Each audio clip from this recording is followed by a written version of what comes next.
Keesokan paginya, Ye Feng mengemasi barang-barangnya dan keluar dari kamarnya. Ye Baoguo dan istrinya sudah tahu bahwa dia akan kembali hari ini, jadi mereka bangun pagi dan menyiapkan beberapa tas makanan khas setempat untuknya. Ye Feng tak kuasa menahan senyum getir. Kakek, nenek, kalian memberiku begitu banyak makanan, aku tak sanggup memakannya. Kalau kamu nggak bisa menghabiskannya, kamu bisa bagi-bagi sama teman sekelas dan teman-temanmu. Mas Yanglan sepertinya nggak keberatan sama sekali. Mas Yanglan malah sibuk memasukkan barang-barang ke dalam tasnya. Tanda seru tanda seru. Ye Feng tak berdaya, ia hanya bisa membiarkan mereka begitu saja. Setelah selesai berkemas, dia mengeluarkan kartu bank swasta Longguo Bank dari sakunya. Kakek, Nek, aku sudah membuatkan kartu bank untuk kalian. Ada uang di dalamnya. Kalian bisa membeli apapun yang kalian mau. Jangan ragu. Mas Yanglan langsung menolak, kakekmu dan aku punya uang. Kamu bisa simpan sendiri. Ye Baoguo mengambilnya. Kalau kamu tidak mau, aku saja yang ambil. Dia sudah kaya raya sekarang, bukankah sudah sepantasnya dia menunjukkan rasa hormatnya kepada kakek neneknya?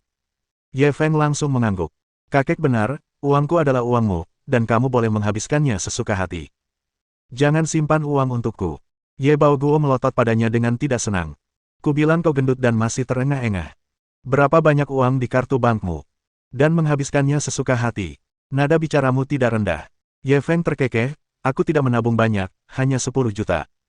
Kalau kurang, aku bisa menabung lebih banyak. Pada kartu bank itu langsung terjatuh ke tanah. Mata Ye Baoguo melebar. Berapa? 10 juta. Dia mengira akan cukup jika ada puluhan ribu yuan di dalam kartu itu. Dia tidak menyangka anak ini telah menabung 10 juta. Mas Yanglan mengambil kartu itu dan hendak memberikannya kepada Ye Feng. Bukankah ini terlalu banyak? Di mana kita bisa menghabiskannya? Sebaiknya kamu gunakan saja untuk berbisnis. Ye Baoguo mengulurkan tangannya lagi dan mengambilnya. Bisnis apa? Kau pikir semudah itu berbisnis? Bagaimana kalau dia bangkrut? Setidaknya lebih aman bagi kita untuk menyimpan uangnya. Setelah berkata demikian, dia berbalik dan menatap Ye Feng. Kalau bisnis merugi, ingat untuk kembali dan minta lagi padaku. Dengan uang ini, setidaknya kamu bisa bangkit lagi. Hati Ye Feng bergejolak. Aku mengerti, kakek. Setelah berkata demikian, dia bergegas mengambil barang-barangnya dan berjalan keluar. Dia takut jika dia tinggal lebih lama, dia tidak akan mampu menahan air matanya. Ye Baoguo dan Mas Yanglan mengantarnya keluar dari lingkungan tersebut. Ketika para tetangga mendengar bahwa dia akan pergi, mereka semua keluar untuk mengantarnya. Dalam 2 hari ini, reputasi Ye Feng meningkat. Banyak orang datang ke komunitas mereka untuk bertanya tentang pembelian rumah. Selama beberapa waktu, komunitas paling kumuh di Fan City telah menjadi kue panas yang diperebutkan semua orang. Harga aslinya lebih dari 1.000 yuan per meter persegi. Harganya sebenarnya telah dinaikkan menjadi 6 atau 7.000. Apalagi harganya masih naik. Dapat dikatakan bahwa tetangga-tetangga ini semuanya mendapat manfaat dari Ye Feng. Dengan demikian, rasa hormat mereka terhadap Ye Feng telah mencapai tingkat yang belum pernah terjadi sebelumnya. Sekarang, yang paling mereka takutkan adalah Ye Feng tiba-tiba pindah atau meminta Ye Baoguo dan istrinya untuk pindah. Jika itu yang terjadi, impian mereka untuk menjadi kaya akan hancur. Dan Ye Feng memang berencana untuk membeli rumah untuk kakek neneknya di komunitas paling mewah di Fan City. Namun, kedua tetua itu telah tinggal di lingkungan kumuh ini seumur hidup mereka dan telah menjalin hubungan yang erat satu sama lain. Mereka tidak mau pindah, jadi pada akhirnya ia hanya bisa menghormati keinginan mereka. Akan tetapi, meskipun ia menyetujui permintaan kedua tetua itu, Ye Feng masih memberikan sejumlah asuransi. Ia meminta Tian Fugui untuk mencari 2 pengawal untuk melindungi mereka secara diam-diam. Lagi pula, banyak orang tahu bahwa dia telah menghasilkan banyak uang. Siapa yang tahu kalau ada yang punya niat jahat terhadap kedua tetua itu setelah melihat uang itu? Selalu lebih baik mencegah daripada mengobati dengan mengatur beberapa orang untuk melindungi kedua tetua itu secara rahasia. Memikirkan hal ini, Ye Feng mengalihkan pandangannya ke depan. Saat itu rombongan yang datang melepasnya sangat spektakuler. Akibatnya, banyak pejalan kaki yang berhenti di tempat karena penasaran dan bertanya-tanya untuk melihat apa yang terjadi. Baru setelah mobil sport Ye Feng menghilang di ujung jalan, semua orang berbalik. Ye Baoguo dan Mas Yanglan sudah menangis. Pak Tua, jangan menangis. Xiao Feng akan kembali untuk tahun baru. Aku tahu, tapi aku tidak bisa menahan air mataku. Aku bisa mengerti.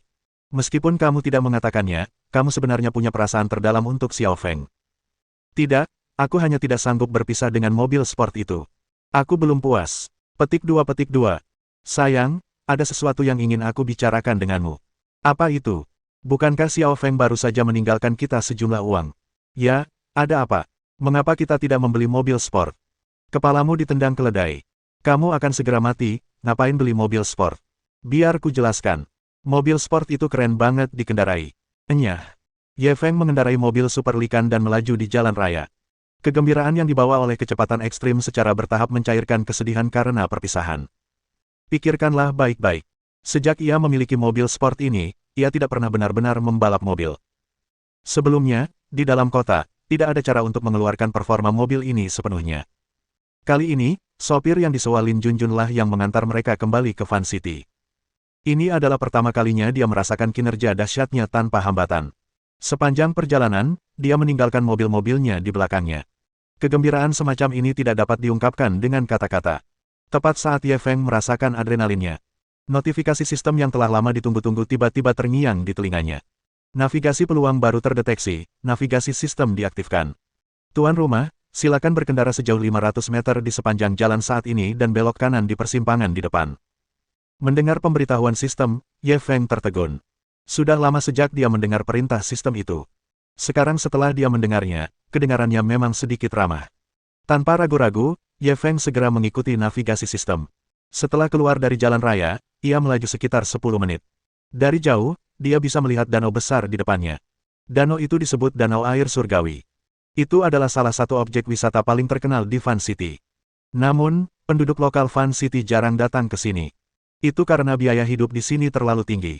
Kebanyakan dari mereka adalah orang asing. Selain itu, karena festival pertengahan musim gugur, ada banyak wisatawan dari tempat lain. Ye Feng mengendarai mobil super Likan miliknya dan melewati kerumunan.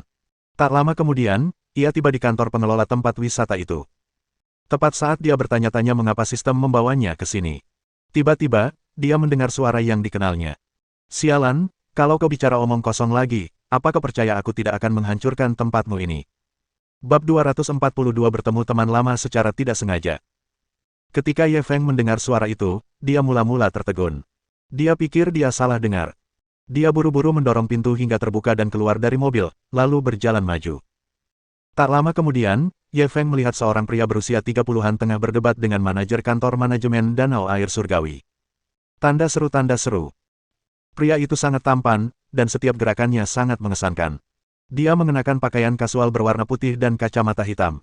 Dalam pelukannya ada seorang wanita bertubuh anggun. Ye Feng mengenalinya sekilas. Pria ini bukan sembarang orang. Itu adalah Tuan Muda Zhao yang sama yang ditemuinya di pesta ulang tahun Tuan Tuasu. Saat itu, dia mendengar bahwa dia adalah putra Zhao Yuesheng, orang terkaya di provinsi Guangdong Selatan. Latar belakangnya mengerikan. Ye Feng telah menjual ginseng liar berusia 100 tahun kepadanya. Itu juga bisa dianggap sebagai peluang. Kemudian, saat Ye Feng berkumpul dengan teman-teman masa kecilnya, mereka berdua bahkan bertemu sekali.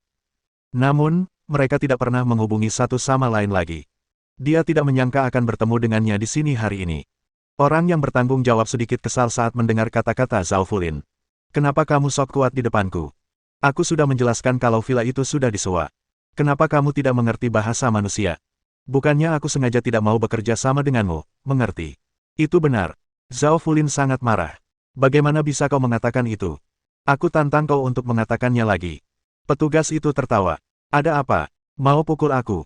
Ayo, kalau berani, coba sentuh aku. Aku jamin kamu nggak akan bisa keluar dari Fan City, percaya. Zhao Fulin menjadi marah padanya dan hendak memukulinya. Fulin, lupakan saja.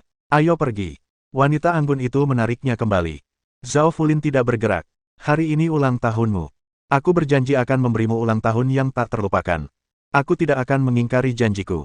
Sambil berkata demikian, dia terus berlari maju. Melihat ini, Ye Feng buru-buru berkata, Saudara Zhao, tunggu sebentar. Tubuh Zhao Fulin membeku dan dia berbalik. Dia langsung tertegun. Kakak Ye. Apa yang kamu lakukan di sini? Ye Feng tersenyum dan berjalan mendekat. Rumahku di Fan City. Aku baru saja mau tanya, kenapa kamu di sini? Zhao Fulin berjalan mendekat dan menepuk bahunya. Bukankah ini terlalu kebetulan? Manli dan aku dengar danau air surgawi di Fan City sangat indah, jadi kami berkendara jauh-jauh ke sini. Aku tidak menyangka keluargamu ada di Fan City. Ye Feng berbalik dan menatap wanita dengan sosok anggun. Zhao Fulin segera bereaksi dan memperkenalkan, perkenalkan, ini pacar saya, Huang Manli. Ye Feng segera mengulurkan tangannya.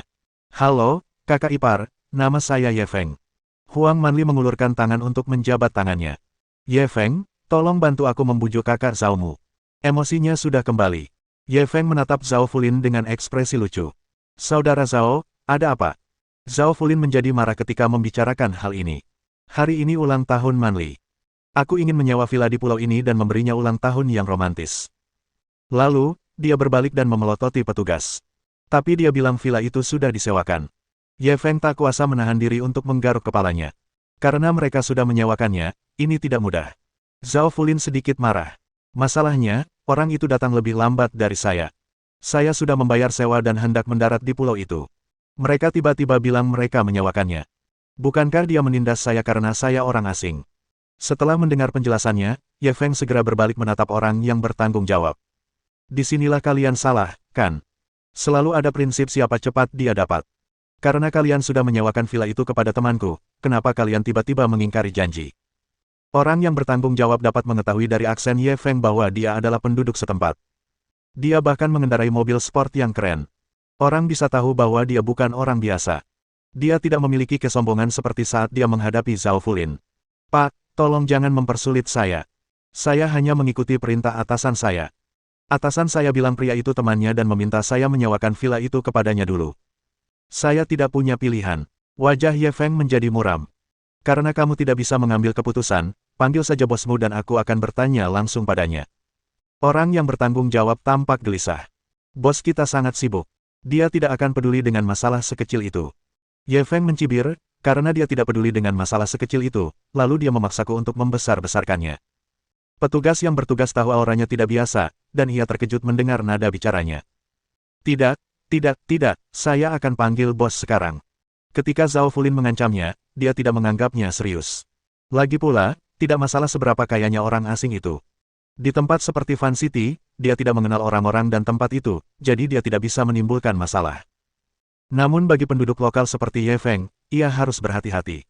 Terutama mereka yang mampu membeli mobil sport. Hal ini jarang terjadi di Fan City. Dia mungkin memiliki latar belakang yang kuat. Saat dia memikirkan hal ini, orang yang bertanggung jawab atas pengelolaan tempat wisata Celestial Water Lake segera mengeluarkan ponselnya dan pergi ke samping untuk menelepon.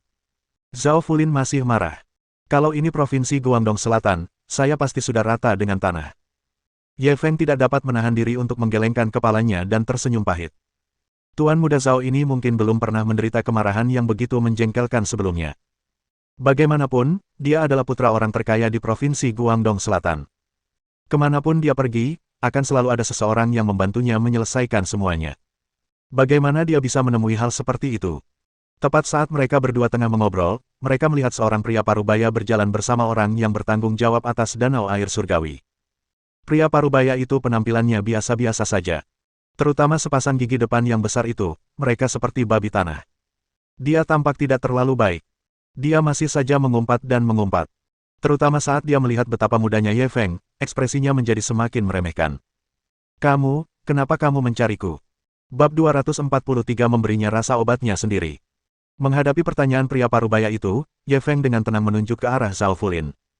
Temanku menyewa villa di sini. Dia sudah membayar sewanya, tapi kalian tiba-tiba ingkar janji.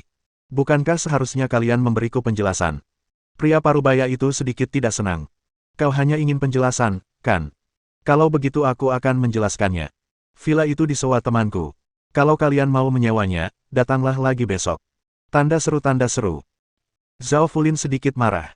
Hari ini ulang tahun pacarku, dan kau ingin aku datang besok. Jika ayahmu meninggal hari ini, bisakah dia diselamatkan besok? Pria parubaya itu langsung menunjuk hidungnya dan berkata, jaga bicaramu. Kalau mau sewa, tunggu saja. Kalau tidak mau, enyahlah. Bagaimana Zhao Fulin bisa menanggung ini? Dia hendak bergerak ketika Ye Feng buru-buru menghentikannya dan berbalik menatap pria parubaya itu.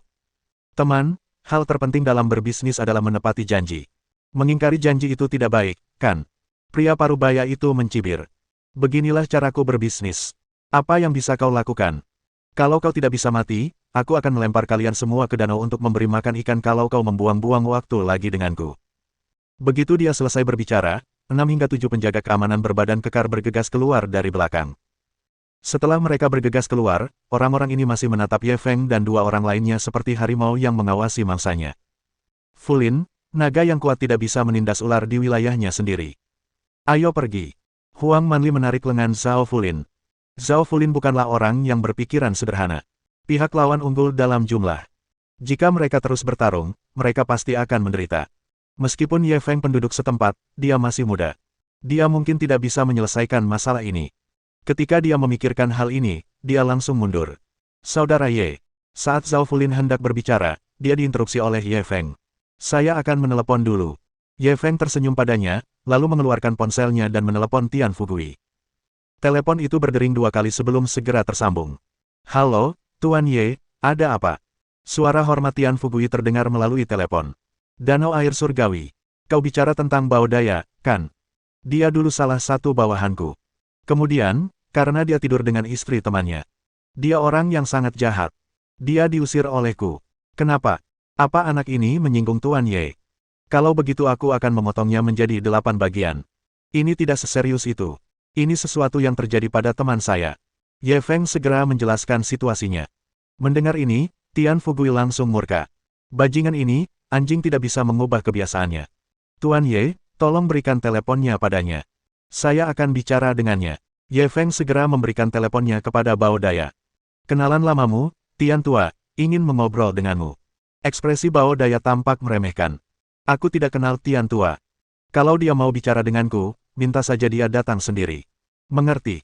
Ye Feng menyalakan pengeras suara saat ini. Lalu, dia mendengar suara marah Tian Fugui dari telepon. Bao Daya, apa kau benar-benar ingin mati? Bao Daya mendengar suaranya dan menggigil. Presiden Tian, kenapa Anda di sini?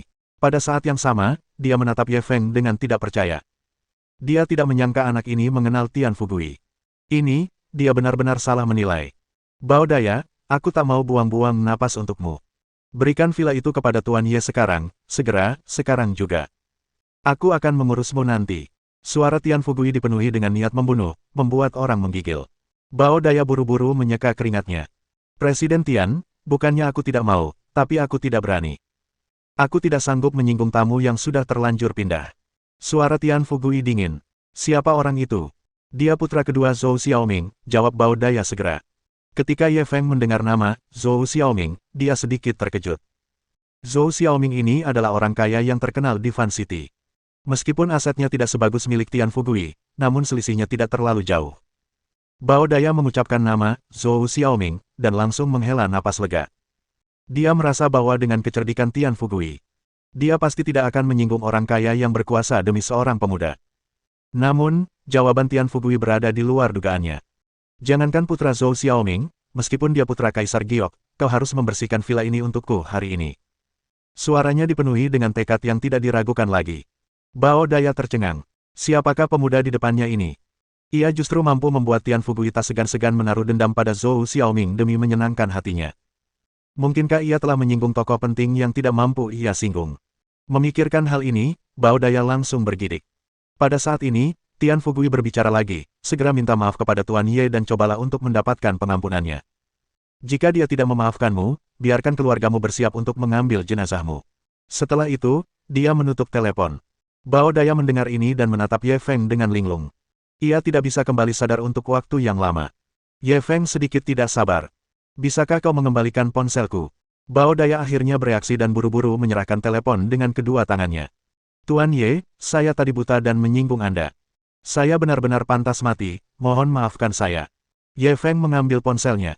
Karena kamu bilang kamu pantas mati, apa menurutmu permintaan maaf sudah cukup? Bao Daya menatapnya dengan takut dan cemas. Tuan Ye, saya tahu saya salah.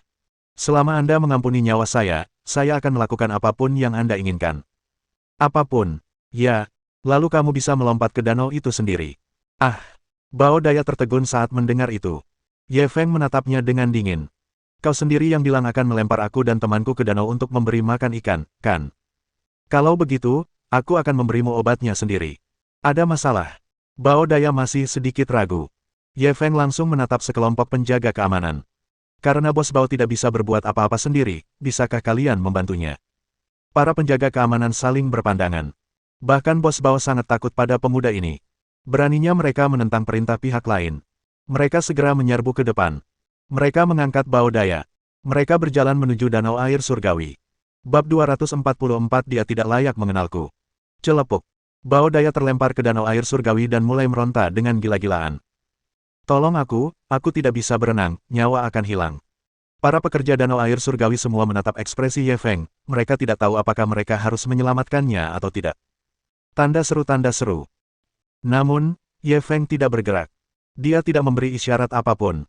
Melihat hal itu, para staf hanya bisa menyaksikan Bao Daya berjuang mati-matian, tetapi mereka tidak berani bertindak gegabah. Banyak wisatawan di kawasan pemandangan danau air surgawi mendengar keributan itu dan segera tertarik mendekat, menunjuk ke arah Ye Feng dan yang lainnya. Apa yang terjadi? Kenapa orang itu ada di air? Kenapa tidak ada yang turun untuk menyelamatkannya? Pria itu sepertinya bos kawasan wisata danau air surgawi. Dia baru saja dijatuhkan oleh pemuda itu. Ya ampun, ini pembunuhan. Kenapa tidak ada yang bertindak? Saya sarankan kamu jangan ikut campur urusan orang lain. Karena dia berani menceburkannya ke air di depan umum, dia pasti punya latar belakang yang kuat. Jangan sampai kamu kena masalah. Sialan, dia bahkan melempar bos danau air surgawi ke air. Pemuda ini pasti punya latar belakang yang kuat. Jika kita tidak menyelamatkannya, dia benar-benar akan mati. Tepat saat semua orang sedang berdiskusi sengit, Zhao Fulin juga menilai Ye Feng.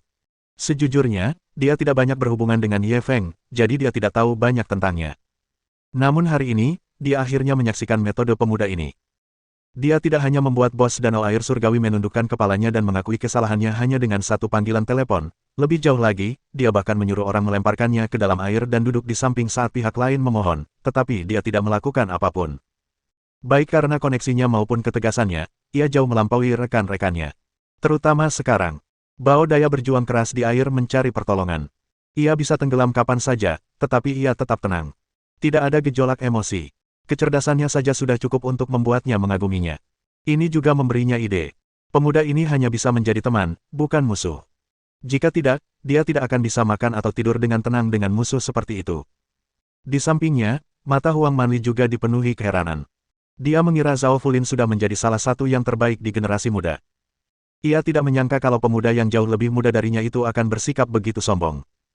Ketenangan, ketegasan, dan kekejaman yang ia tunjukkan bahkan lebih dari itu. Semangat seperti inilah yang seharusnya dimiliki oleh orang yang sukses. Dia bahkan bisa meramalkannya. Pemuda ini ditakdirkan untuk meraih hal-hal hebat di masa mendatang. Jika saja dia bertemu dengannya lebih awal. Tentu saja, tidak perlu memikirkan hal ini sekarang. Untungnya, Zhao Fulin tidak jahat. Meski ia mampu meraih prestasi saat ini karena fondasi keluarganya yang kuat, ia juga merupakan sosok yang cukup pekerja keras. Dibandingkan dengan kebanyakan orang kaya generasi kedua, dia sudah jauh lebih kuat.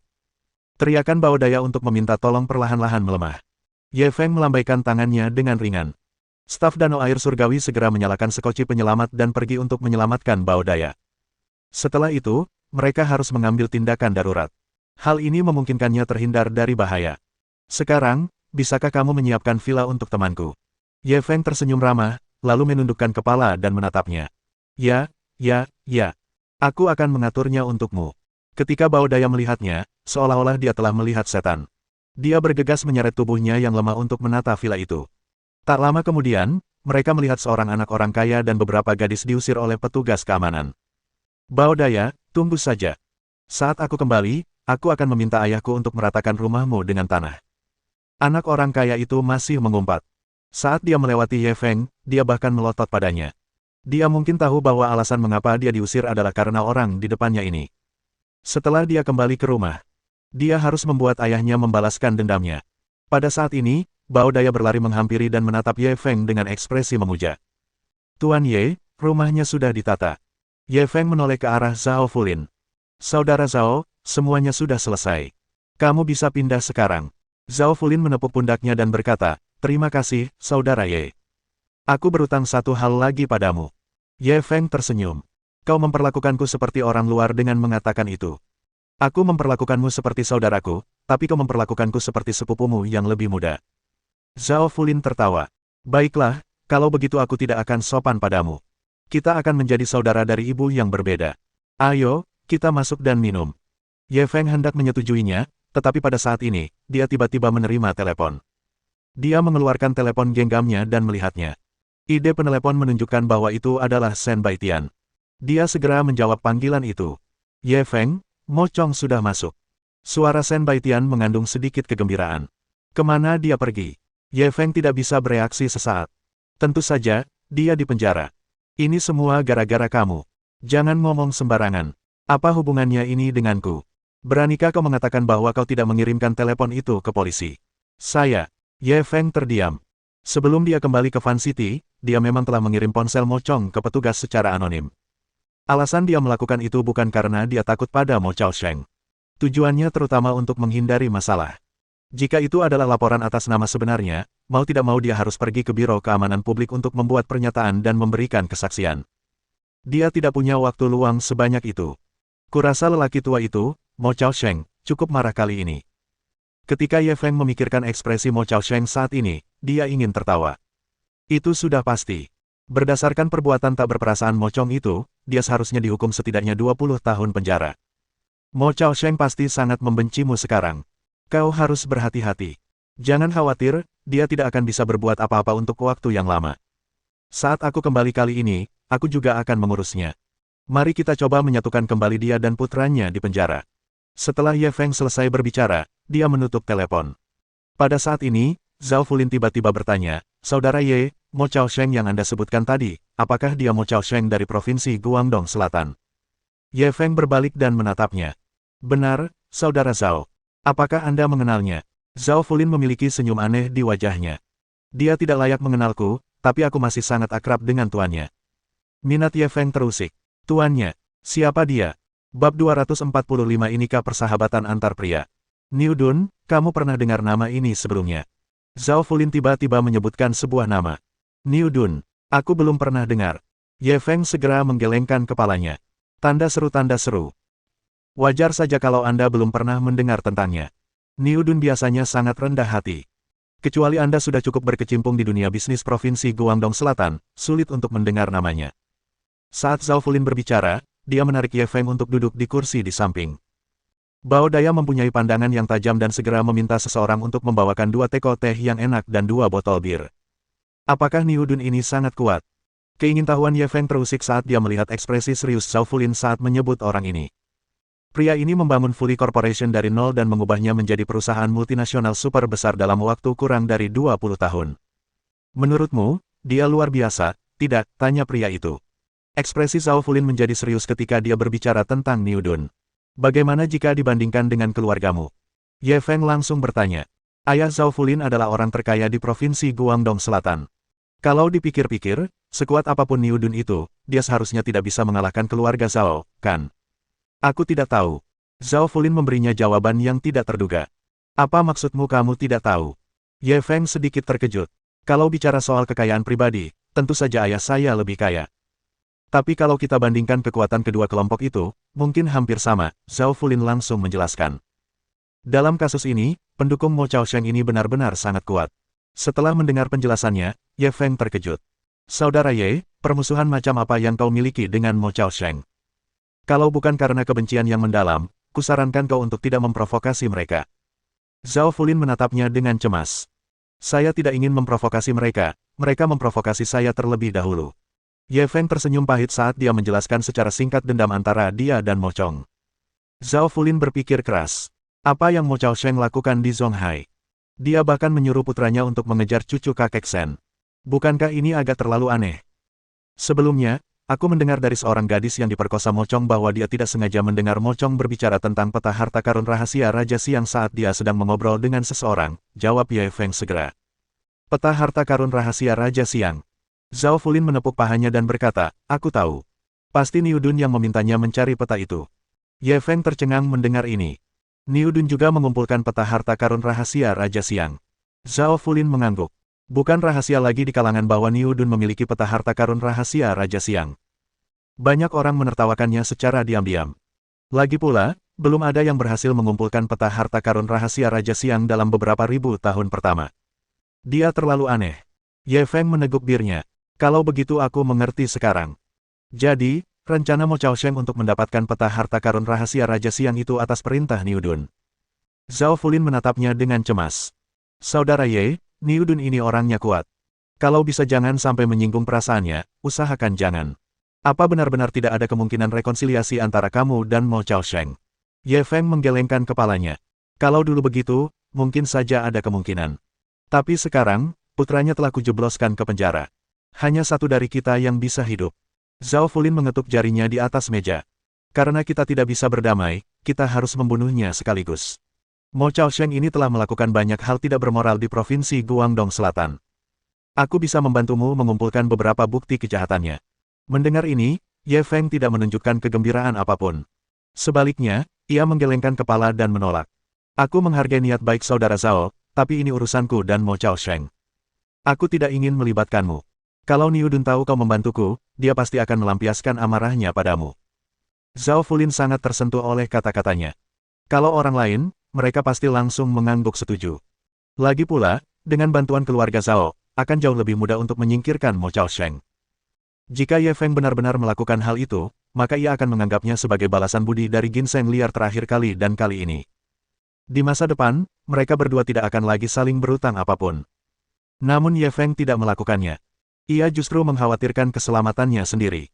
Hal ini membuatnya semakin yakin terhadap teman ini. Kamu tadi bilang kamu menganggapku seperti saudaramu sendiri, jadi kenapa sekarang kamu memperlakukanku seperti orang luar? Aku menganggapmu seperti adikku, tapi kamu menganggapku seperti sepupumu. Hahaha. Keduanya tertawa pada saat yang sama.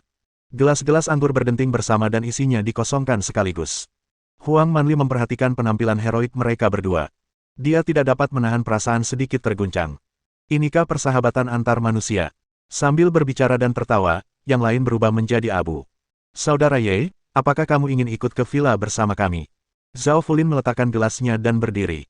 Tidak, aku tidak mau jadi orang ketiga. Aku tetap harus kembali ke Zonghai. Ye Feng juga berdiri. Kau benar. Kau memang agak menghalangi jalanku. Zhao Fulin tidak memaksanya untuk tinggal. Saudaraku, aku masih harus menasihatimu. Kau harus menahan diri. Lagi pula, tidak ada tanah yang rusak karena dibajak, yang ada hanyalah sapi yang mati karena kelelahan. Pergi ke neraka. Keduanya tertawa dan saling memaki. Ye Feng berbalik dan masuk ke dalam mobil. Dia melesat pergi. Pada saat yang sama, pemberitahuan sistem terdengar di telinganya lagi. Selamat kepada tuan rumah karena telah menyelesaikan navigasi takdir, hadiah, kepemilikan Dongan Securities Co. Ltd, nilai 3 miliar.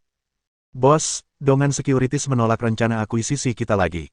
Seorang pria parubaya berjas melapor kepada Mo Chaosheng dengan hormat. Sialan, bajingan, sekumpulan bajingan. Mo Chaosheng menendang meja kopi di depannya. Peralatan teh di meja kopi berserakan di seluruh lantai. Sejak dia datang ke Zonghai, dia telah melalui banyak hal. Dia tidak hanya tidak membuat kemajuan apapun dalam tugas yang diberikan oleh Tuan Niu. Bahkan putranya ditangkap karena pemerkosaan.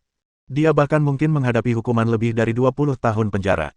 Sekarang, bahkan akuisisi Dongan Securities berulang kali dihalangi. Zonghai adalah tempat yang buruk dan ditakdirkan menjadi musuh bebuyutannya. Dia tidak bisa tinggal di sini lama-lama. Bos, apa yang harus kita lakukan sekarang? Pria parubaya itu tahu bahwa bosnya sedang dalam suasana hati yang buruk, jadi dia bahkan tidak berani bernapas. Saya pribadi akan pergi ke Dongan Securities besok. Kalau mereka tidak tahu apa yang baik untuk mereka. Ketika Mo Chaosheng berkata sampai di sini, wajahnya menampakkan ekspresi yang sangat panas. Dia selalu tidak bermoral dalam pekerjaannya di Provinsi Guangdong Selatan. Setelah datang ke Zonghai, dia ingin menahan diri dan menyelesaikan tugas Tuan Niu sesegera mungkin. Namun sekarang, tampaknya dia terlalu berhati lembut. Mulai sekarang, dia akan memulai pembantaian. Siapapun yang mencoba menghentikannya, harus mati. Terutama Ye Feng itu. Dia sekarang membenci orang ini sampai ke tulang-tulangnya. Setelah dia menyelesaikan pekerjaannya, dia pasti akan mencabik-cabik orang ini. Bab 246. Apakah itu terlihat biasa saja? Pada saat yang sama, di sisi lain. Begitu Ye Feng kembali ke Zongtian Lakeview Villa di Zonghai dan memarkir mobilnya di ruang bawah tanah, ia menerima telepon dari Departemen Hukum Dongan Securities, menanyakan kapan waktu yang tepat baginya untuk pergi dan menyelesaikan serah terima. Setelah berkendara sepanjang pagi, Ye Feng terlalu malas untuk melakukan perjalanan lagi, jadi dia setuju untuk pergi ke sana besok. Kemudian, dia menutup telepon dan tidur siang. Tanda seru.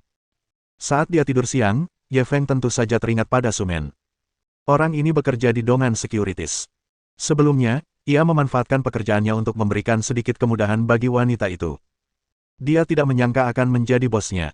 Pada hari ulang tahun Ye Baoguo, Sumen tidak dapat pulang karena pekerjaan. Akan tetapi, dia tetap mengirimkan angpau besar kepada Ye Feng di WeChat, dan mengirimkan permintaan maaf serta berkat. Karena terlalu banyak orang yang mengirimkan ucapan selamat, Ye Feng tidak sempat membalas dan tidak menerima angpau tersebut. Memikirkan hal ini, Ye Feng menghubungi nomor Sumen. Telepon berdering 2 kali sebelum tersambung.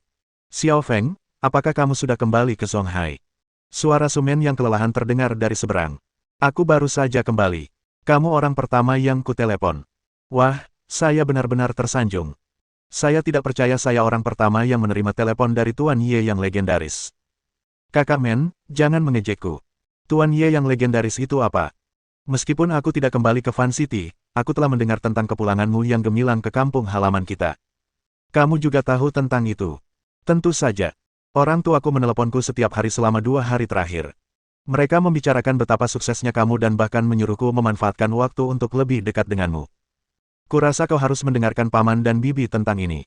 Kalau kau tidak memeluk pahaku sekarang, nanti semuanya akan terlambat. Pergi ke neraka. Katakan padaku, kenapa kau meneleponku? Tidak bisakah aku meneleponmu tanpa alasan?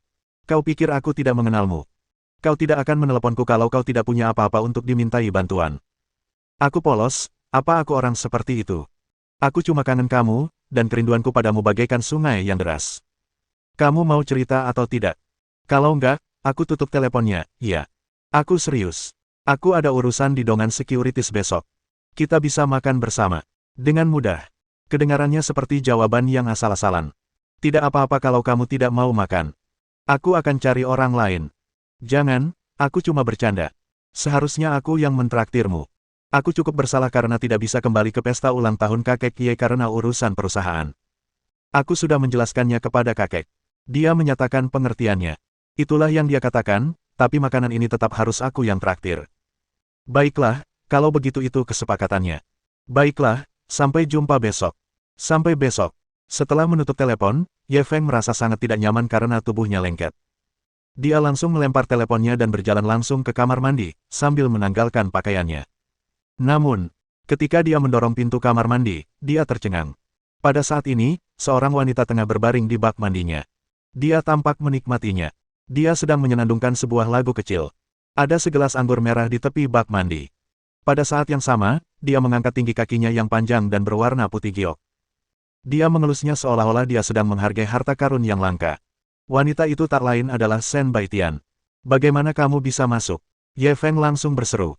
Ketika Shen Baitian mendengar suara pria itu, dia begitu ketakutan hingga berteriak. Dia berbalik dan melihat bahwa itu adalah Ye Feng. Dia menghela napas lega. Kamu, bagaimana kamu bisa masuk? Shen Baitian tergagap. Pada saat yang sama, dia berusaha sekuat tenaga untuk mengubur tubuhnya yang rapuh dalam busa. Jelaskan, ini rumahku. Bagaimana kamu bisa masuk? Mendengar pertanyaannya, Ye Feng hampir memuntahkan seteguk darah. Kamu, kunci yang kamu berikan padaku terakhir kali, apakah kamu lupa? Shen Baitian juga tahu bahwa dia salah, dan sikapnya yang mengesankan segera melemah sedikit. Aku memberimu kunci untuk siaran langsung, bukan untuk membiarkanmu masuk ke rumahku. Ye Feng sangat marah hingga dia hampir pingsan. Bak mandi di rumahku terlalu kecil. Tidak nyaman untuk mandi. Jadi, aku pinjam bak mandimu untuk berendam. Aku tidak tahu kau akan kembali secepat ini. Suara Shen Baitian makin lama makin lembut saat dia berbicara. Pada akhirnya, dia hanya menundukkan kepalanya dan tidak berbicara. Dia seperti anak kecil yang melakukan kesalahan. Jadi, maksudmu aku salah. Aku nggak bisa pulang ke rumahku sendiri. Ye Feng melotot padanya dengan tidak senang. Aku tahu aku salah. Aku tidak akan melakukannya lagi. Shen Baitian dengan cepat memperlihatkan ekspresi menyedihkan. Masih ada waktu berikutnya. Cepat keluar. Aku ini orang yang gila kebersihan.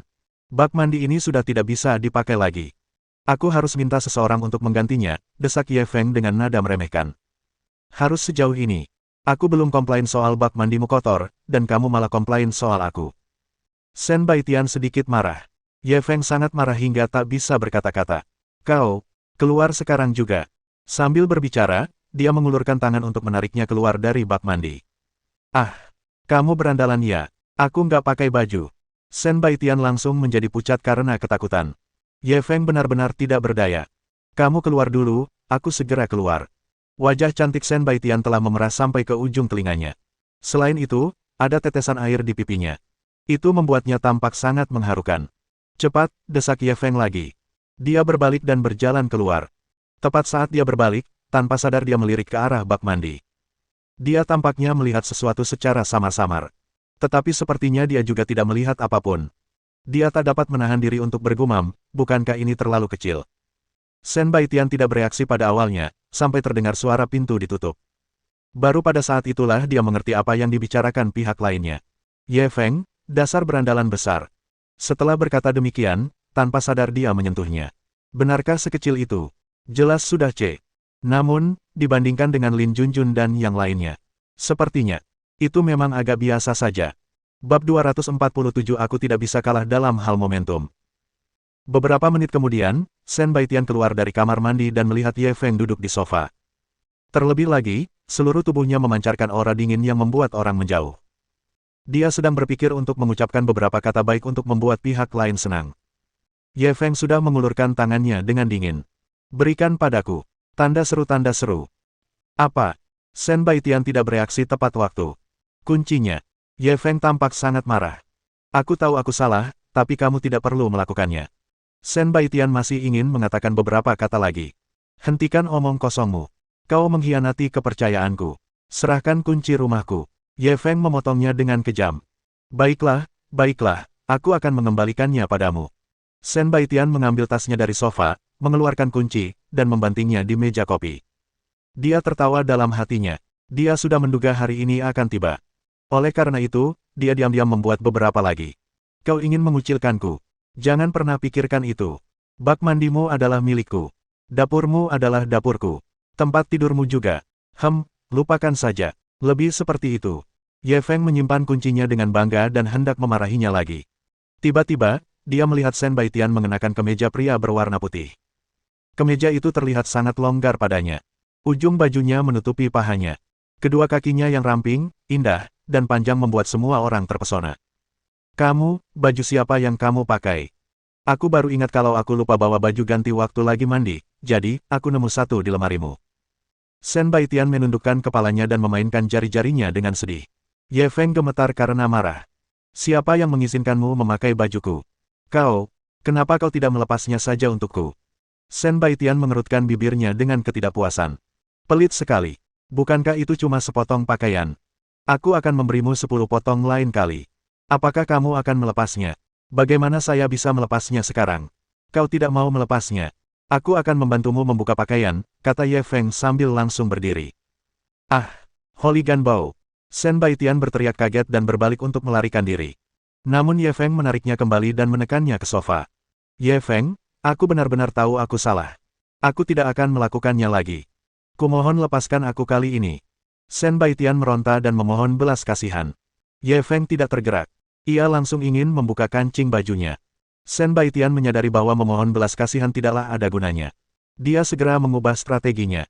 Baiklah, aku akan melepasnya sendiri, oke. Setelah selesai berbicara, dia menepis tangan Ye Feng. Lalu, dia mulai membuka kancing kemejanya. Ye Feng hanya mencoba menakut-nakutinya agar dia tidak berani menyentuh barang-barangnya sendiri di masa mendatang. Melihat dia serius, dia langsung panik. Kamu, berhenti. Shen Baitian melihat bahwa langkah ini berhasil. Dia menjadi semakin bangga. Kaulah yang memintaku melepasnya. Apa kau tidak ingin melihat tubuhku? Kenapa kau harus mencari begitu banyak alasan? Aku akan melepasnya sekarang dan membiarkanmu melihat sepuasmu. Sambil berbicara, dia membuka kancing pertama. Ye Feng segera melompat dari sofa. Siapa yang mau lihat kamu? Kamu nggak punya dada atau bokong? Mending aku lihat diriku di cermin. Shen Baitian melihat rasa malunya dan merasa sangat bangga. Bagaimana kau tahu aku tidak punya dada kalau kau tidak melihatnya? Berarti kau tetap melihatnya. Kenapa kau harus berpura-pura jadi pria sejati? Apa kau tidak lelah? Sambil berbicara, dia sengaja berjalan di depannya dan terus membuka kancing. Ye Feng mengalihkan pandangannya lagi. Shen Baitian terus mengikutinya. Ye Feng biasanya menunjukkan ekspresi percaya diri di depannya. Dia memiliki kedewasaan yang tidak sesuai dengan usianya. Jarang sekali melihat dia begitu pemalu. Hal ini langsung memicu pikiran nakalnya. Ye Feng juga melihat niat Shen Baitian. Dia segera mengambil keputusan. Dia duduk di sofa dan menyilangkan kakinya. Mengupas. Kali ini giliran Shen Baitian yang tercengang. Dia langsung berhenti. Dia hanya menggertak. Kalau dia benar-benar ingin dia menanggalkan pakaiannya di depan seorang pria, dia tidak akan bisa melakukannya meskipun dia dipukuli sampai mati. Bibir Ye Feng sedikit melengkung. Lepaskan saja. Tunggu apa lagi? Mata Shen Baitian langsung berkaca-kaca. Kamu tidak tahu malu. Setelah selesai berbicara, dia mengambil barang-barangnya dan berlari keluar. Ye Feng berjalan ke kamar mandi sambil tersenyum penuh kemenangan. Dia menyadari bahwa dia tidak mengambil pakaiannya. Semuanya ditumpuk di wastafel. Dan kamar mandinya berantakan. Jejak sampo dan sabun mandi terlihat di mana-mana. Dia tidak dapat menahan diri untuk menggelengkan kepalanya. Sekarang, pelakunya telah melarikan diri, dia hanya bisa menanganinya sendiri. Setelah mencari-cari, dia tidak dapat menemukan kain lap itu. Ye Feng mengeluarkan 2 stoking merah muda dari tumpukan pakaian Shen Baitian. Dia menyeka sampo dan sabun mandi di meja rias. Dengan cara ini, tampilannya jauh lebih rapi. Pada saat ini, tiba-tiba, dia mendengar seruan Shen Baitian dari belakangnya. Kau, apa yang kau lakukan? Ye Feng berbalik dan menatapnya. Kenapa kamu kembali? Shen Baitian gemetar saat dia menunjuk ke arahnya, lalu ke stoking di tangannya. Ye Feng, dasar berandalan besar. Setelah selesai berbicara, dia menutup mukanya dan lari lagi. Ye Feng tidak bisa mengerti. Dia seharusnya kembali untuk mengambil pakaiannya, kan? Kalau dia mau ambil bajunya, ya sudahlah. Kenapa dia malah memarahinya? Dia membantunya membereskan kekacauan itu. Bagaimana dia bisa menjadi hooligan? Namun, ketika dia melihat stoking sutra di tangannya dengan ekspresi bingung. Tiba-tiba dia tercerahkan. Pada saat ini, pada kedua stoking itu, ternoda oleh banyak cairan putih. Sekilas, tampak seperti. Selain itu, tubuh bagian atasnya telanjang. Dia bersembunyi di kamar mandi lagi. Siapapun yang melihatnya akan berpikir bahwa itu adalah hal buruk. Hebat, sekarang sekalipun dia melompat ke Sungai Kuning, dia tidak akan bisa membersihkan namanya. Bab 248. Apakah begitu sulit menjadi orang jujur? Pagi berikutnya, ketika Ye Feng tiba di gedung Silver Brilliance pada waktu yang disepakati dengan Su Men sudah menunggunya di lantai bawah. Saya benar-benar tersanjung bahwa manajer besar Su secara pribadi menyambut saya.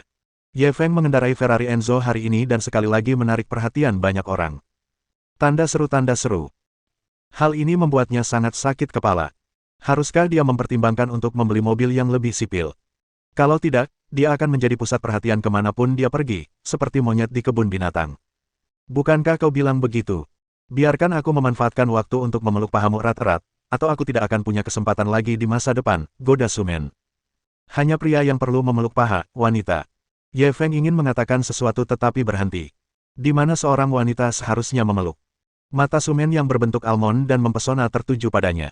Dia mengenakan setelan all profesional berwarna abu-abu. Namun pesona yang terpancar dari tulang-tulangnya tidak dapat ditolak oleh pria manapun. Enggak apa-apa. Ayo cepat masuk. Ye Feng segera menghindari tatapannya dan memasuki gedung terlebih dahulu. Bibir Su Men melengkung membentuk senyum tipis. Dia 5 tahun lebih tua dari Ye Feng. Dia selalu memperlakukannya seperti adik laki-lakinya. Ini adalah anak lelaki kecil tetangga sebelah yang dulu akan tersipu ketika berbicara padanya. Sekarang, dia benar-benar berani menggodanya. Hehe, menarik. Su Men dan Ye Feng masuk ke dalam lift, dan Su Men bertanya dengan rasa ingin tahu, apa yang kamu lakukan di perusahaan kami hari ini? Bukankah kami baru saja membayar sewa perusahaan beberapa waktu yang lalu? Saya berencana membeli perusahaan Anda. Saya akan menjadi bos Anda mulai sekarang. Ayo, panggil saya bos dulu. Ye Feng tersenyum ringan. Su Men tertawa terbahak-bahak saat mendengarnya. Apa yang kamu tertawakan? Ye Feng dapat mendengar dengan jelas ejekan dalam tawanya. Kau akan membeli perusahaan kami. Jangan bermimpi. Selama ini, banyak perusahaan telah mengajukan penawaran akuisisi, termasuk beberapa konsorsium internasional, tetapi semuanya ditolak oleh bos kami. Jangan coba-coba. Su Men jelas tidak menganggap serius kata-katanya. Bukankah Ponima bilang dia ingin membeli perusahaanmu juga? Kenapa akuisisinya tidak berhasil pada akhirnya? Kami hampir selesai berdiskusi, tetapi bos kami akhirnya menolaknya. Kenapa? Harganya terlalu murah. Ye Feng sedikit penasaran. Bukan karena harganya. Harga yang mereka tawarkan jauh melebihi valuasi Dongan Securities saat ini. Lalu kenapa kamu menolaknya? Karena bos kita sudah menganggap Dongan Securities seperti anaknya sendiri. Apa kau mau menjual anakmu sendiri kepada orang lain? Ye Feng terdiam. Dia sebenarnya ingin mengatakan bahwa bosnya telah menjual putranya sendiri kepadanya. Namun, Su Men tidak mempercayainya. Lift mencapai Dongan Securities. Ye Feng hendak keluar. Tunggu sebentar. Su Men tiba-tiba menghentikannya. Kemudian, dia berdiri berjinjit dan membantunya membetulkan kerah bajunya. Kamu sudah dewasa, tapi kamu masih belum tahu cara membersihkan dengan benar. Dia bergumam seperti seorang istri yang berbudi luhur. Tepat pada saat itu, pintu lift terbuka. Orang-orang yang menunggu lift di luar semuanya tercengang ketika mereka melihat aksi intim antara keduanya. Su Men menarik tangannya dengan canggung dan membawa Ye Feng keluar dari lift. Katakan padaku, ada apa sampai kau mencariku hari ini? Jangan bilang kau ingin aku membantumu berdagang lagi. Su Men membawa Ye Feng ke tempat istirahat dan membuatkannya secangkir kopi sebelum bertanya lagi. Saya sudah mengatakan bahwa saya di sini untuk mengakuisisi perusahaan Anda. Ye Feng menerima cangkir kopi itu dengan ekspresi tak berdaya. Kau menggodaku. Lupakan saja, aku terlalu malas bertanya. Melihat dia tidak mengatakan kebenaran, Su Men sedikit marah. Ye Feng ingin menangis tetapi tidak ada air mata. Dia mengatakan kebenaran. Mengapa Su Men tidak mempercayainya?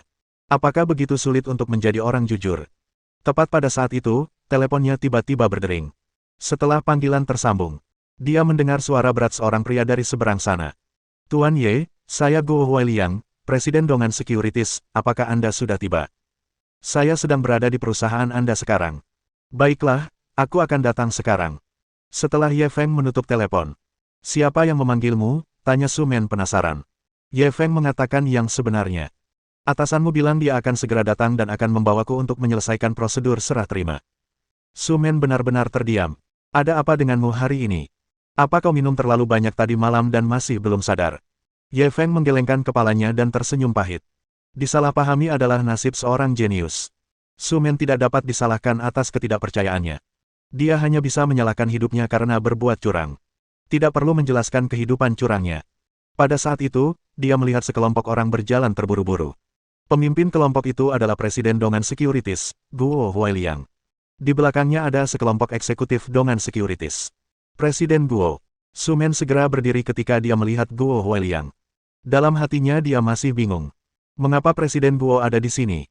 Guo Huailiang mengangguk padanya, lalu dia berjalan cepat ke arah Ye Feng. Tuan Ye, saya sungguh minta maaf telah membuat Anda menunggu. Ye Feng berjabat tangan dengannya. Kau baik sekali, aku baru saja tiba. Kalau begitu, bisakah kita menjalani prosedur serah terima sekarang? Tanya Guo Huailiang hati-hati. Ye Feng mengangguk. Tentu. Guo Huailiang hendak memimpin jalan. Su Men buru-buru menariknya kembali. Presiden Guo, tadi Anda bilang ingin menyerahkan pekerjaan itu kepadanya. Apa yang ingin Anda serahkan? Guo Huailiang menatap Ye Feng dengan ragu. Bukankah Tuan Ye sudah memberitahumu? Su Men bingung. Katakan apa? Guo Huailiang berdeham dan mengalihkan pandangannya ke seluruh anggota staf Dongan Securities. Dengan ini saya mengumumkan dengan sungguh-sungguh bahwa Tuan Ye Feng telah mengakuisisi seluruh saham Dongan Securities. Mulai sekarang, beliau adalah bos besar Dongan Securities. Saat dia mengatakan itu, seluruh staf Dongan Securities yang hadir, semuanya gempar. Bab 249 bukankah ini pertanyaan yang menuju kematian? Dongan Securities akan berubah. Ketika mereka mendengar pengumuman dari Guo Huailiang, Presiden Dongan Securities, mereka tercengang. Seluruh staf Dongan Securities terkejut. Berita ini datang terlalu tiba-tiba. Tanda seru. Mereka belum mendengar apapun sebelumnya. Ya ampun, Ye Feng bos kita. Aku nggak mimpi, kan? Benar sekali, meskipun banyak konsorsium yang menawarkan untuk membeli kita, aku tidak menyangka kalau akhirnya Ye Feng yang akan membeli kita. Siapa Ye Feng? Kalian sepertinya sangat mengenalnya, seorang karyawan yang jelas-jelas baru bertanya dengan rasa ingin tahu. Ye Feng adalah pacar manajer Su Men yang dikabarkan. Pacar yang digosipkan itu siapa? Itu pacarnya, oke. Manajer Su sudah mengakuinya sendiri. Sial, bukankah itu berarti manajer Su adalah istri bos kita? Itulah sebabnya mereka bilang perempuan berpendidikan bagus dan pekerjaan bagus tidak sebaik perempuan yang sudah menikah. Lebih baik menemukan pria yang baik daripada berjuang selama 10 tahun. Masalahnya, dia belum menikah dengan Ye Feng. Jadi, kita masih punya kesempatan. Berhentilah bermimpi. Bagaimana kalau kau bercermin saja? Dari segi penampilan, temperamen, atau kemampuan, bagian mana dari dirimu yang bisa dibandingkan dengan manajer Su? Meskipun aku tidak pandai dalam hal bentuk tubuh, penampilan, atau temperamen, aku lebih genit daripada dia. Bagaimana jika Tuan Ye bosan dengan makanan hambar dan menyukai seleraku? Aduh. Di sisi lain, Su Men masih tidak percaya saat mendengar diskusi orang banyak. Baru saja, Ye Feng memberitahunya bahwa dia datang ke sini untuk mengakuisisi Dongan Securities. Dia selalu mengira Ye Feng sedang bercanda. Lagi pula, dia adalah pegawai menengah di perusahaan itu dan tidak pernah mendengar apapun. Mengapa tiba-tiba diakuisisi? Selain itu, dibeli oleh Ye Feng. Bukankah ini terlalu absurd? Tepat saat ia meragukan hidupnya, Ye Feng tiba-tiba berbalik dan menatapnya. Kau ikut juga? Su Men terkejut. Apakah pantas bagiku untuk pergi? Hanya anggota Dewan Direksi dan pejabat eksekutif senior di atas wakil presiden yang dapat berpartisipasi dalam pengalihan saham tersebut. Dan dia hanya seorang manajer kecil. Secara logika, dia tidak memenuhi syarat untuk berpartisipasi. Aku bosmu sekarang. Kalau aku bilang kamu cocok, ya kamu cocok. Setelah Ye Feng selesai berbicara, dia memegang tangannya dan berjalan menuju ruang pertemuan tanpa ragu-ragu. Melihat kejadian ini, seluruh eksekutif senior dan karyawan Dongan Securities diam-diam terkejut. Tindakan Ye Feng tidak diragukan lagi memberitahu mereka bahwa Su Men adalah wanitanya. Para manajer departemen yang sebelumnya bersekongkol melawan Su Men telah menyerah sepenuhnya. Dengan dukungan sekuat itu, bagaimana mereka masih berani bersekongkol melawan Su Men? Bertengkar dengannya, bukankah itu seperti orang tua yang gantung diri, karena sudah bosan hidup? Namun, Su Men mungkin akan segera dipromosikan. Dia tidak akan punya pesaing lagi dengan mereka. Karena dia punya seseorang di atas mereka. Dan dia orang yang sangat tangguh. Proses serah terima berjalan lancar. Dalam waktu kurang dari 20 menit, dia selesai. Guo Huailiang menyimpan kontrak itu dan menatap Ye Feng sambil tersenyum. Tuan Ye, tolong sampaikan beberapa patah kata kepada semuanya. Ye Feng hanya bisa berdiri dan melihat sekeliling. Kalau begitu, saya akan mengatakan beberapa kata sederhana. Pertama, saya tidak akan terlibat langsung dalam manajemen perusahaan, semua orang akan tetap melakukan pekerjaan mereka sendiri dan semuanya akan berjalan seperti sebelumnya. Para eksekutif perusahaan merasa lega mendengar hal ini. Mereka takut Ye Feng akan mengubah manajemen perusahaan segera setelah dia datang. Kini, kata-kata Ye Feng dapat dikatakan telah memberi mereka pil penenang. Pada saat ini, Ye Feng tiba-tiba berbelok. Semua orang kembali berdebar kencang. Hubungan saya dengan manajer Su Men baik, jadi saya ingin mempromosikannya menjadi wakil presiden perusahaan. Apakah ada yang keberatan? Ye Feng tersenyum tipis saat melihat ekspresi semua orang. Ketika orang banyak mendengar kata-katanya, mereka benar-benar tidak tahu bagaimana harus menanggapi. Mereka telah melihat banyak kasus orang yang menyalahgunakan kekuasaan mereka untuk keuntungan pribadi. Akan tetapi, mereka belum pernah melihat seseorang menyalahgunakan kekuasaannya demi keuntungan pribadi secara terbuka. Bahkan jika bos lainnya ingin bersikap pilih kasih, mereka akan menemukan beberapa alasan hebat. Namun, bos baru itu bahkan tidak berusaha menyembunyikan fakta bahwa dia dipromosikan menjadi wakil presiden karena hubungan baiknya dengan Su Men. Dan dia bahkan meminta pendapat mereka. Bukankah ini pertanyaan yang akan menyebabkan kematian? Beranikah mereka mengajukan keberatan? Saya tidak keberatan. Kemampuan manajer Su Men sudah jelas bagi semua orang. Sayang sekali bakatnya sebagai manajer. Benar sekali. Keputusan Tuan Ye sangat bijaksana. Saya sangat setuju. Manajer Su memang bakat yang langka. Dengan kemampuannya, seharusnya dia sudah lama dipromosikan menjadi wakil presiden. Biasanya ada kuda yang bisa menempuh jarak 1000 mil, tapi jarang ada bole. Meskipun manajer Su sangat cakap, visi Tuan Ye bahkan lebih unik. Saya terkesan. Perkataan mereka setengah benar dan setengah salah. Kemampuan kerja Su Men memang sangat kuat. Kalau saja dia tidak kurang pengalaman, dia pasti sudah dipromosikan menjadi wakil presiden sejak lama. Oleh karena itu, mereka tidak berkeberatan dengan hal ini. Namun memuji mata Ye Feng yang tajam, jelas itu sedikit bertentangan dengan hati mereka. Mereka telah mendengar tentang rumor antara Ye Feng dan Su Men. Ini jelas penyalahgunaan kekuasaan untuk keuntungan pribadi. Itu tidak ada hubungannya dengan mata yang jeli. Di sisi lain, pikiran Su Men menjadi kosong saat mendengar berita itu. Meskipun dia selalu bermimpi mendapatkan posisi wakil presiden, dia tidak menduga akan terjadi seperti itu. Yang lain pasti akan membicarakannya di belakangnya. Dia tidak tahu apakah dia harus gembira atau sedih. Pada saat ini, Ye Feng berjalan mendekat dan meletakkan tangannya di bahunya. Kak Men, kamu harus bantu aku mengawasi perusahaan ini ke depannya. Lagi pula, ini bisnis keluarga kita. Kita tidak boleh membiarkan orang lain membodohi kita. Su Men tidak menyangka pria itu akan begitu mesra dengannya di depan begitu banyak orang. Wajahnya langsung memerah. Banyak sekali orang di sini. Tidak bisakah kamu lebih serius? Ye Feng memiliki senyum mengejek di wajahnya. Jadi maksudmu aku bisa bersikap tidak senonoh saat tidak ada orang di sekitar? Su Men langsung dikalahkan oleh orang ini. Wajahnya begitu merah hingga hampir berdarah. Para eksekutif perusahaan yang hadir semuanya menatap ke langit-langit dan berpura-pura tidak melihatnya. Beraninya dia menunjukkan rasa sayangnya pada pertemuan tingkat tinggi. Namun mereka hanya bisa menanggungnya. Bab 250 dunia ini kecil. Pada saat ini, seorang asisten wanita mengetuk pintu ruang rapat di Dongan Securities dan masuk. Presiden Guo, ada Tuan Mo di sini. Katanya dia punya janji dengan Anda. Mendengar ini, Guo Huailiang langsung menunjuk Ye Feng. Tuan Ye sekarang adalah bos perusahaan.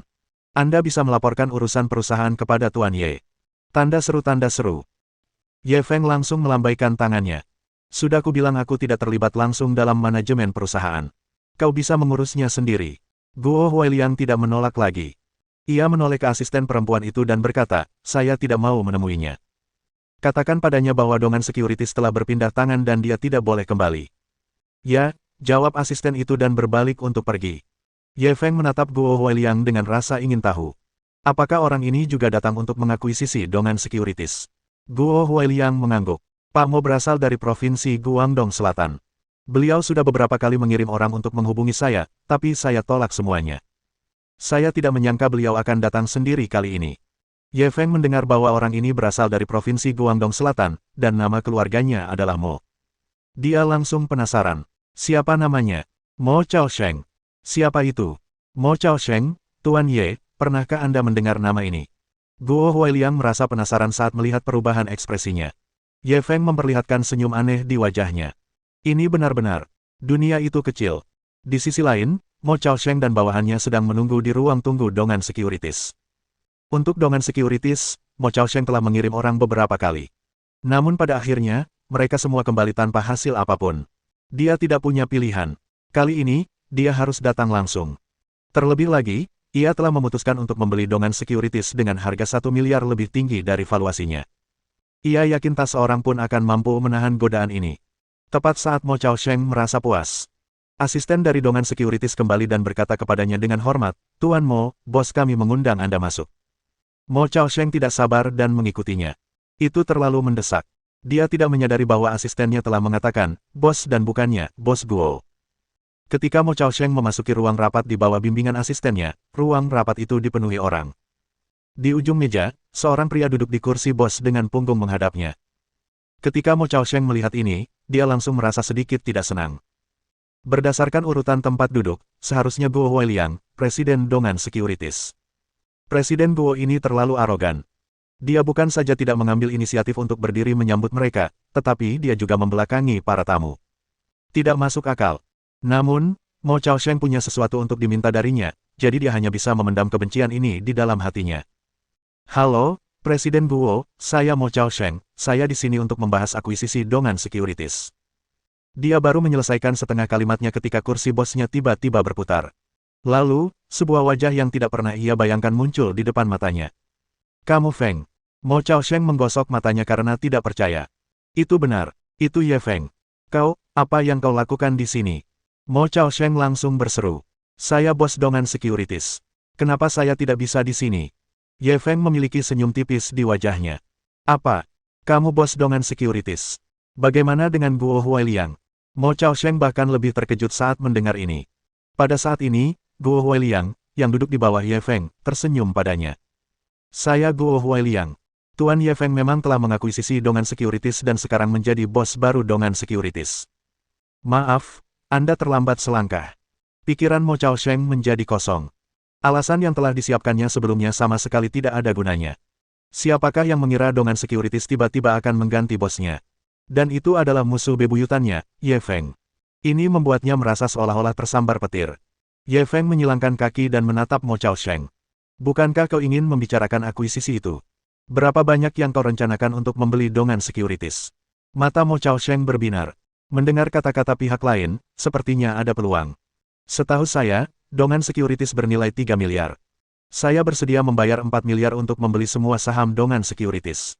Begitu dia mengatakan itu, seluruh ruang konferensi meledak. Tawaran Mo Chaosheng sungguh sangat tinggi. Jika mereka masih memiliki dongan securities, mereka akan setuju tanpa ragu.